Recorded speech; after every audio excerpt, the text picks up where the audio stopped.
বাপন আর কবিতার ভালোবাসাটা শুরু হয় খুব সাধারণভাবে, কিন্তু সে সাধারণতার মধ্যে লুকিয়ে ছিল অসাধারণ এক অনুভূতি। তারা প্রথম দেখা করেছিল একটা ছোট্ট শহরের কলেজে। প্রথম দিন, প্রথম ক্লাস, সব কিছুই ছিল নতুন।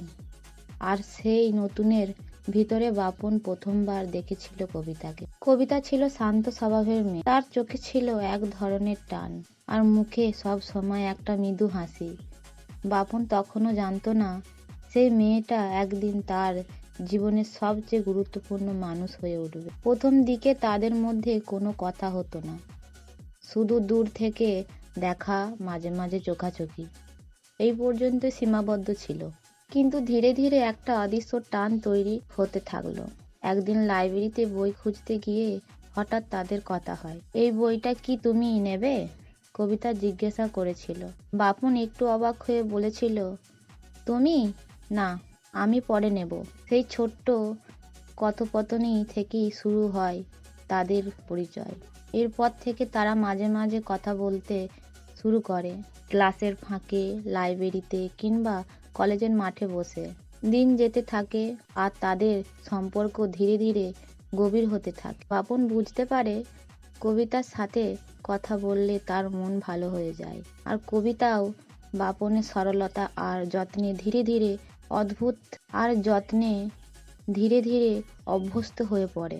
একদিন বাপন সাহস করে কবিতাকে বলল, তোমার সাথে কথা না বললে আমার মনটা অসম্পূর্ণ লাগে। কবিতা একটু লজ্জা পেয়ে মৃদু হেসে বলল, আমিও। সেই দিনটা ছিল তাদের ভালোবাসার শুরু, কিন্তু তাদের পথটা সহজ ছিল না।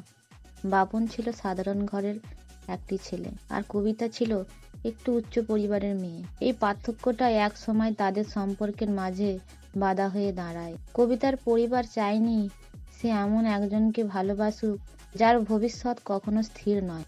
অন্যদিকে বাপন নিজেও ভয় পেতে থাকে, সে কি পারবে কবিতাকে সুখী করতে? এই সব ভাবনা তাদের মাঝে দূরত্ব তৈরি করতে শুরু করে। কথা কমে যায়, দেখা কমে যায়, কিন্তু ভালোবাসাটা কোথাও হারিয়ে যায় না। একদিন কবিতা বাপনকে ডেকে বলে, আমরা কি শুধু ভয়ের জন্যে ভালোবাসা ছেড়ে দেব?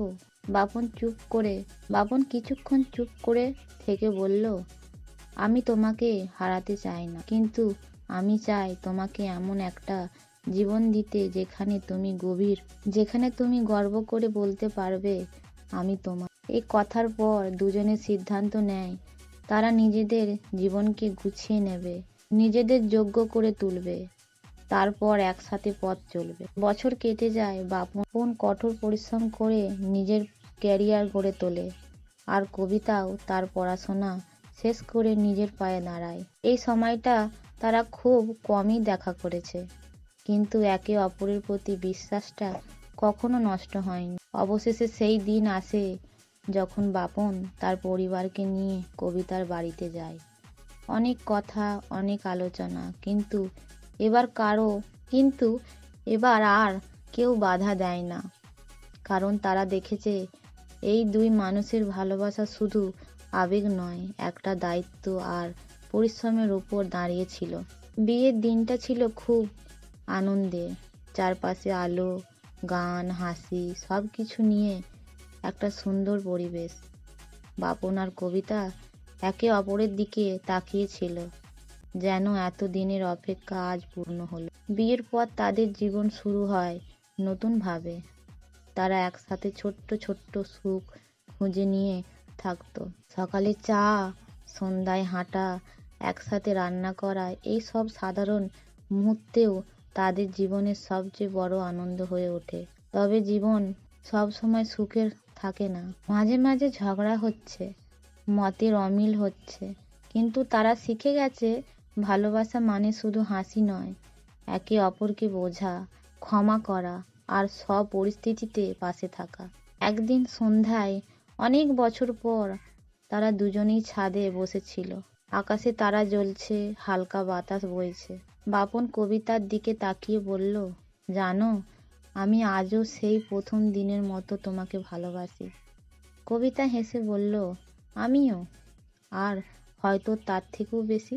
তাদের এই ভালোবাসার গল্পটা প্রমাণ করে সত্যিকারের ভালোবাসা কখনো সহজ হয় না, কিন্তু যদি বিশ্বাস আর ধৈর্য থাকে তাহলে সব বাধা পেরিয়ে তা একদিন সুন্দর পরিণতি পায়। এইভাবে বাপন আর কবিতার ভালোবাসা এক অনন্ত গল্প হয়ে থাকে, যেখানে আছে আবেগ, সংগ্রাম আর একসাথে সারা জীবন থাকার প্রতিশ্রুতি।